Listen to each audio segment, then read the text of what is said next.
Hello guys, જય માતાજી। ફરી વખત સવારને હવે આપણે ઉઠી ગયા છીએ અને અત્યારે પીશું જોઈ શકો છો। તો આપણે હવે દુકાને જવા માટે નીકળી ગયા છીએ અને ગામમાં આવી ગયું છે તલાવ અને આગળનો રસ્તો છે, તમે જોઈ શકો છો।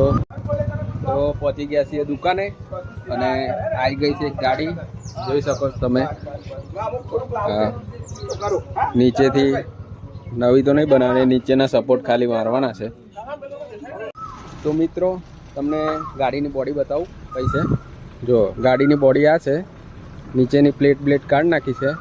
આ એક પ્લેટ છે, આ પ્લેટ હેવી છે થોડી એટલે રહેવા દીધી છે અને આ છે એની બોડી એ ગાડીની, અને ગાડી પડી છે તે ગાડીને જો વેલ્ડિંગનું કામ ચાલુ છે, વેલ્ડિંગનું ચાલુ છે, કલરનું ચાલુ છે, બધું ચાલુ છે, જોઈ શકો છો તમે।